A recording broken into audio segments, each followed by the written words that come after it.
조선 후기의 회화 단원 김홍도 봄 시내 단원 김홍도가 그린 풍경화처럼 한국 산천의 구성진 아름다움이 실감나게 피어난 작품은 드물다. 겸재의 작품 중에도 한국의 산천의 사생한 그림이 많기는 하지만 한국적인 자연의 미묘한 서정을 흥건하게 표현한 점으로는 단원 김홍도의 산수화를 따를 수가 없다.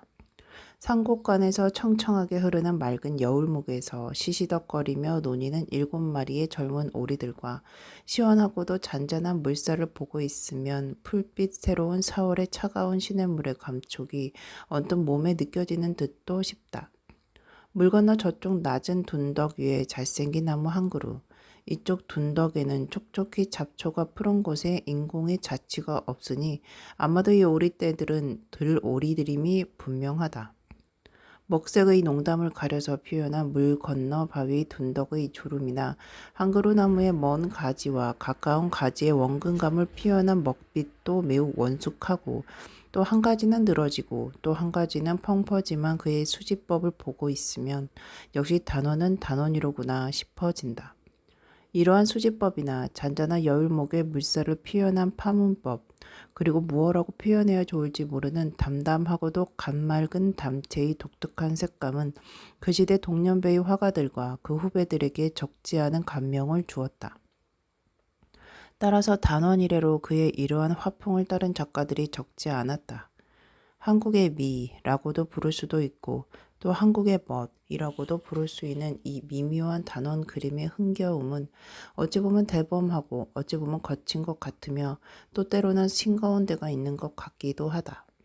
그러나 이러한 싱거움은 마치 맑고 담담한 샘물 맛처럼 모지질 한국 미의 한 토막이 된다고 믿는다. 또 거칠고 대범한 맛은 잔재주를 못 부리는 때 벗은 마음씨의 발로이며 말하자면 때 벗은 한국 멋의 한 토막이 아닌가 한다. 이 작품은 그의 52세 때의 작품으로 한창 무르익은 작가 단원의 원숙한 예술의 경지와 티없는 인간 단원의 풍모를 잘 반영해주고 있다. 사민도, 중, 상 단원 김홍도의 풍속화 중에는 순수한 풍속 묘사만을 다룬 그림과 그의 독특한 수집법과 준법으로 표현한 산수화 속에 민생의 멋과 구수함을 아울러 엮어 넣은 서경적인 풍속화 부류가 있다.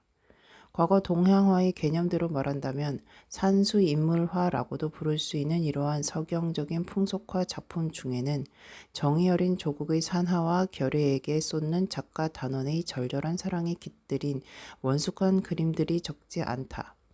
그의 순수한 풍속화 작품에서보다 한층 높은 합격을 이러한 그림에서 더 느끼게 되는 것은 뛰어난 풍토 감각의 산수화가 단원의 참모습이 이러한 작품 위에 뚜렷하게 드러나 있는 까닭이 아닌가 한다. 세상에서는 대개 단원을 단지 풍속화가의 한 사람으로 또는 신선화를 잘하는 화원의 한 사람 정도로 알고 있는 사람이 의외로 많다. 그러나 단원의 숨은 산수와 대작들을 많이 보고 또 그가 지녔던 18, 19세기의 화단사적인 위치를 훑어보면 그러한 인식은 되게 고쳐질 것이 아닌가 한다. 그는 아직도 중국 산수와의 본보기를 되그리는 것을 일삼던 당시의 화단 풍조 속에서 산수화를 뚜렷하게 국풍화하여 비로소 풍토 감각이 짙은 한국 산수와의 한 정형을 세웠던 사람이었다. 그뿐만 아니라 그의 풍속화 작품의 주제는 거의 선민사회 전반에 걸치는 민생을 다룬 작품들이 많았으며 이것은 같은 시대의 해원의 풍속화와 더불어 매우 주목할 만한 사회사적인 의의를 포함하는 것이다. 해원의 풍속화가 거의 도회적인 세련을 몸에 지닌 서민들의 사랑의 생태와 그 낭만을 주제로 삼았던 반면 단원의 풍속화는 농공상에 걸치는 넓은 시야에서 생업의 즐거움을 그의 특유한 익살과 구수한 맛으로 엮어나간 작품이 많았던 것은 매우 대조적이었다. 이 사민도의 한 장면은 바로 단원이 남긴 그러한 산수 인물화의 성격을 지닌 풍속화 작품의 하나로 사농공상 등 소위 사민도 사부작 중에서 상에 해당하는 부분이다. 이 한폭 속에 그가 지닌 산수와 인물화의 관록이 매우 자신있게 과시되어 있음은 말할 것도 없고 그의 특유한 위트와 정감과 익살이 무르익은 한국 산수와의 정경 속에 흥겹게 엮어져 있음을 볼 수 있다. 따지고 보면 이 그림은 향촌의 주막에서 말과 소와 지게를 풀어놓고 막걸리로 한때를 즐기는 평범한 서민들을 그린 작품에 불과하지만 세워놓은 말과 소가 정답게 얼굴을 모으고 응대하는 장면 같은 것은 특히 인상적인 표현이 아닌가 한다. 소, 닭 보듯 한다는 속담이 있지만 말하자면 이것은 소가 말 보듯 하는 장면이라서 받는 감흥은 잘못 착잡해진다.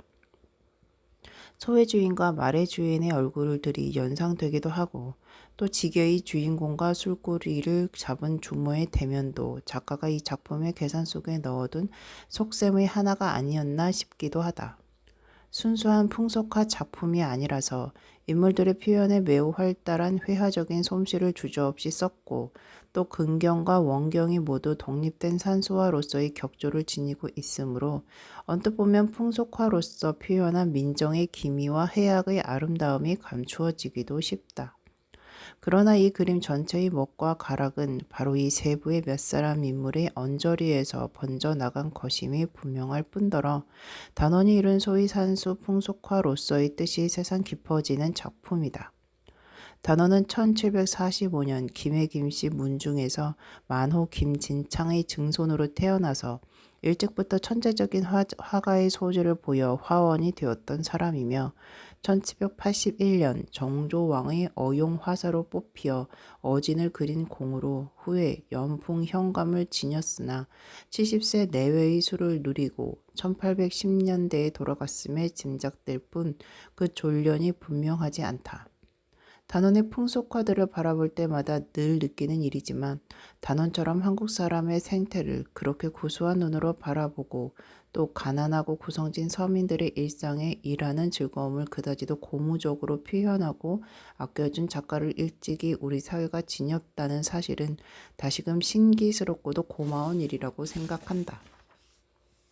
고누 단원의 풍속화 중에는 요새 말로 서민들의 레크레이션을 주제로 삼은 그림들이 덜어 있다. 순박한 서민사회에서 즐길 수 있는 이러한 노름이라 하면 우선 간편해야 되고 또 짧은 여가의 어느 곳에서라도 손쉽게 즐길 수 있는 것이라야 했으므로 기껏해야 씨름이나 고누 정도의 소박한 주제로 되어 있다. 이 고누 그림은 그러한 서민 오락의 본바탕을 허식없이 관찰한 작품의 하나로 더벅머리 총각 머슴들을 둘레로 한 서민 생태의 한 단면이 생생하게 잘 사실되어 있다. 어느 동구박 나무 밑에서 기약 없이 벌어지는 이 고누놀이의 전경은 무거운 지게를 방금 벗어놓고 잠시 숨을 돌리는 후련한 심정과 하찮은 승부지만 그런대로 한 곳으로 쏠리는 흥겨움이 있어서 고누를 두는 사람이나 훈수를 두는 둘레의 열띤 감정을 잘못 실감나게 표현하고 있다. 겉 부시시한 총각머리의 흐트러진 모습들이나 앞가슴을 풀어 헤쳐서 배꼽까지 드러내놓고 희희낙낙해하는 그들의 자세 속에는 마치 과거 한국 사회의 밑바닥길을 소박하게 걸어간 수많은 머슴살이의 스산스러움과 흥겨움이 함께 거울져 보이기도 한다. 단원의 풍속화에서는 세상을 이렇게 어설피 살아간 서민들이라 할지라도 모두 표정이 밝고 뜬 세상을 살아가는 흥겨움 같은 아련한 즐거움이 감돌고 있다는 것을 항상 느끼게 된다. 이것은 작가 단원의 인생관에서 반영된 것이라고 볼 수 있을 것 같기도 하고 또 그 무렵의 사회상을 반영한 어지고 너그러운 서민 생활 감정의 한 모습이라고 할 수 있을지도 모른다. 어쨌든 그 가난 속에서 그렇게 너그러운 표정들이 신기스럽다는 생각을 갖게 될 때가 많다. 장죽을 물고 노송그루의 비스듬히 기대어 젊은이들의 자태를 묵묵히 바라보는 맨 상투 차림의 어른과 턱없이 희희낙낙해하는 젊은이들의 감흥도 매우 대조적이지만 길가에 벗어놓은 나무지게의 맵시는 한국을 상징하는 것 같아서 우리 사회가 어서 이 지게 신세를 벗어나야만 되겠다는 생각을 해보게 된다. 우리의 마음속에는 아직도 지게의 영상이 도사리고 있을 것임이 분명할 뿐 아니라 산촌에 가면 지금도 이러한 나무지게의 대열이 끊이지 않고 있음을 흔히 볼 수 있다. 지난 겨울 지리산 화엄사에 갔을 때 보고 놀란 일이지만 아침마다 수십 명의 소년들이 지게를 지고 장장 행렬을 이루어 산꽃으로 들어가고 있었다. 다만 예와 달라진 것이 있다면 소년들의 머리와 복장이 변했을 뿐이다. 말하자면 우리 산촌의 연료 조달 수단은 예나 지금이나 산을 헐벗겨 먹는 자학에서 벗어나지 못하고 있는 것이다. 어쨌든 단원의 풍속화에는 목수, 미장이, 기와장이, 도북꾼, 머슴살이, 대장장이, 주모, 엿장수, 마부, 뱃사공, 어부 등에 이르기까지 가지각색 생업을 즐기는 서민들이 너그러운 모습으로 등장하지만 이 머슴살이 소년들의 인상은 그 중에서도 출중한 표현을 보여준 것이라고 느껴진다. 마치 단원의 신선도에 나오는 선동들의 얼굴처럼 천진하고 태평스러워 보여서 땀내가 몸에 절여 있는 머슴들의 얼굴이라는 생각을 잠시 잊게 해주는 것이 즐겁다. 말하자면 머슴살이 초동들의 풍모와 행색을 가장 잘 사실한 이 그림에서 오히려 선동의 모습이 연상된다는 것은 작가 단원의 사람됨과 그 덕기의 힘으로 땀에 젖은 초동의 뭇 얼굴 속에서 천진한 맘씨와 소박한 모습을 간추린 까닭이라고 하고 싶다. 무학도 단원 김홍도의 풍속도를 보고 있으면 서민사회의 구수하고도 익살스러운 흥겨움이 화면에 넘쳐나고 있음을 알 수 있다. 예쁘다든지 미끈하다든지 하는 느낌보다도 이렇게 익살스러운 표현이 앞선다는 것은 단원이 서민사회의 생태를 너무나 잘 보고 잘 알고 또 사랑했던 까닭이라고 할 수 있다. 당시 천민으로 처우받은 대장장이나 풍각쟁이 또는 마부나 머슴들의 생활에서 풍기는 사는 즐거움을 이처럼 익살스럽게 그렸다는 것은 당시 사회나 희단으로서는 뜻하지 못했던 일이었으니 단원이 남겨준 이들 풍속화는 한 걸음 앞선 단원의 사상이나 그의 사람됨이 반영된 것임에 틀림이 없다. 한국미가 지니는 장점의 하나는 구수함이요 또 은근스러움이며 때로는 익살스러움일 수도 있다는 것은 이러한 서민적인 대상 속에서 숨김도 과장도 없이 풍겨나는 일종의 흥겨움을 지칭하는 것이다. 고려작이나 조선작이 또는 불상조각이나 건축 등 각 분야의 작품에서 이러한 아름다움의 요소를 느낄 수 있는 대상이 발견된다면 이것은 거의가 서민 자신들을 위하여 자신들의 손으로 이루어진 작품에서 농후하게 드러나는 경우가 많다. 말하자면 왕실의 권위나 종교의 권위를 도둑이 위한 작품 같은 것에서는 그 상대방의 주문에 따라 위엄과 기교가 앞서야 되고 따라서 한국 사람들의 본바탕 생활 문화나 생활 감정을 자연스럽게 솔직하고 표현하는 서민 감정의 자유가 보장돼 있지 못했던 것이다. 화가 김홍도의 그림도 산수화나 신선도 같은 본격적인 작품에는 이 풍속도에서 볼 수 있는 바와 같은 익살이나 구수함보다는 높은 품위와 그의 영감에서 오는 세련된 아름다움이 앞서기 마련이었다. 그러나 그가 한번 그림의 대상을 이루한 서민 사회의 생태에서 잡으면 익살과 구수한 흥겨움이 붓끝과 그의 가슴 속에서 용솟음 쳤던 것이다. 이 무학도는 그의 풍속 도첩에 있는 한 조각의 소품에 불과하지만 풍악의 박자가 숨가쁘게 높아가는 데 따라 무동의 옷자락에서 사뭇 바람이 일듯 춤추며 돌아가는 동작의 속도가 한눈에 느껴지는 듯 싶다. 피리를 부는 막둑 번거지의 사나이는 입김에 양볼이 부풀어 있으며 양손에 방망이를 들고 뒤를 돌아보며 북을 울리는 사나이의 얼굴과 긴 대금을 불며 비스듬히 옆으로 돌아앉은 자세 등은 이 흥겨운 장면의 묘사를 비범한 구도와 포치로서 이루어 놓았음을 알 수 있다. 이러한 주제의 그림이 자칫 잘못하면 격식에 얽매이거나 운동감이 죽기 쉬운 폐단을 곁들이기 쉽지만 단원의 출중한 회화적인 역량은 살아서 날뛰는 이 흥겨운 군상을 표현해서 그 다양한 운동감과 선율의 해화를 멋지게 이루어 놓은 것이다.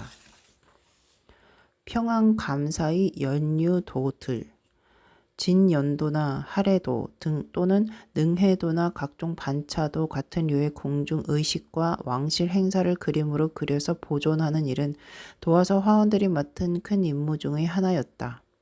이러한 기록화들은 까다롭고도 다양한 공중 행사와 의식들의 격식을 그림으로 기록해서 후일의 올바른 본보기로 삼자는 것과 왕가의 위엄과 영화를 기념하는 기록화로서 오래 두고 보자는 데에 그 목적이 있었던 것이다. 그러나 이러한 그림들 중에서도 화원들 각자의 특기나 화풍을 비교적 자유스럽게 표현할 수 있었던 것은 전원과 시정의 배경으로 해서 전개되는 능행도 혹은 각종 야외 행사 작품에서였다. 이렇게 자연을 들러리로 한 작품들은 행사에 모여드는 중서군상들의 구수한 모습들과 그들의 생생한 생태를 마음 놓고 다룰 수 있었기 때문에 위험에만 치우치기 쉬웠던 화면에 일종의 생기를 불어넣을 수가 있었던 것이다. 그러나 장엄한 행렬이나 행사의 큰 장면들을 좁은 화폭 속에 모두 담아야만 했기 때문에 불가피하게 대담한 축도법과 부관법 등이 이 종류의 화면에서 비슷한 발달을 보이게 되었던 것이다. 공정 기록화의 발달과 호상은 당시 세도하는 고관들 사이에까지도 그들 생애의 영화로운 장면을 기록하고자 하는 욕구를 일으키게 해 주었는데, 이러한 고관들의 욕구에서 나온 작품 중에 좋은 예가 바로 덕수궁 미술관에 있는 전단원 작은 평안감사 연유도 세폭이다. 평안감사도 제시름은 그만이다 라는 속담도 있지만, 남자가 한번 세상에 태어나서 평안감사 한 자리 지내보고 싶다는 희구는 조선시대 한국 남성들의 대망이었던 듯 싶다. 그리고 이것은 아마도 그들의 고급한 낭만이기도 했으며 또 탐욕이기도 했던 것이다. 이르는 말대로 평양은 과연 팔도의 제1강산이었고 대동강 용용수는 맑고 푸르고 미인과 미주가 으뜸간다는 이 고장에서 감사가 누린 호강은 아마도 남아일대의 영화였을 것은 능히 짐작이 가는 일이었다. 신인 감사가 나를 받아 평양에 도임하면 평안도 모든 고을의 상위 고관들이 평양 가명으로 모여들었고 평양 장안은 신인 사또 환연 장치로 들뜨는 것이 예사였던 것 같다. 이 평안감사 연유도 연작은 아마도 이러한 어느 신인 감사의 환영 잔치를 그린 것이라고 생각된다. 그 주인공이 과연 누구였는지 또는 가상인물이었는지의 여부는 이제 알 길이 없지만, 부병로 높은 대청 위에 깊숙이 기대에 앉아 거드름을 피우는 그의 욕기찬 얼굴을 보고 있으면 저절로 미소가 지어지는 것이다. 유량한 풍악장단의 하늘과 땅이 함께 빙글빙글 돌아가는 초용물을 빙긋이 웃으며 굽어보는 잘생긴 감사의 반취한 얼굴에서 나는 마치 조선조 고급 관리들의 전형적인 모습을 보는 듯한 느낌이다. 또 호사스러운 이 부병루 잔치와 영광정 사자춤 잔치의 언저리를 둘러싸고 있는 거리의 평화로운 잡담, 그리고 멀리 바라보이는 능라도 전원의 태평스러운 밭갈의 풍경에서 우리는 야릇한 향수를 맛보는 것이다. 이윽고 어둠이 깃들인 대동강 위에서 뱃놀이의 호장한 퍼레이드가 전개되면 모든 배들의 양쪽 강 기슭에 늘어선 서민들이 켜드는 횃불들이 불이랑을 이루어 ንም실거린다. 앞서거니 뒤서거니 해서 감사의 배를 하나의 구심력 삼아 모여 움직이는 한때의 배 안에는 술과 풍악에 취한 점잔을 뺀 얼굴들이 새 감사의 눈치를 살피는 듯만 싶어 보이는 것이다. 원님 덕에 나팔 분다는 속담이 있지만 아마도 이 감사둘레의 뭇 얼굴들, 그 중에서도 우쭐한 군졸, 사령, 통인 등속의 내노라 하는 얼굴들을 보고 있으면 정말 이 친구들이 감사 덕에 으스대는 족속이구나 싶어지는 것이다. 이러한 류의 풍속화적인 서사화는 이미 중국에서 당, 송 때부터 발달되어 왔었고, 더구나 남송대에 이르러서는 문희귀환도 또는 장택서의 청명상하도 같은 걸작이 남겨지게 되었는데, 이 평안감사 연유도는 솔직하게 이들 남송 작품들의 스케일이나 그 기법 수준에 비하면 아직도 거리가 있는 것이 사실이다. 단원이라는 낙관이 부병류 연유도 한 구석에 찍혀 있으나 이 작품으로 보아 그렇게 단정할 근거는 확실치 않다고 하는 것이 옳다고 생각한다.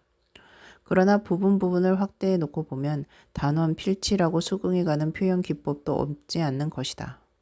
그리고 거리와 언덕에 넘치는 시민들의 군상 처리와 화면의 핵심 부분에서 보인 거의 실수 없는 묘기는 이 작가가 범수가 아님을 역력히 보여준다고 생각한다.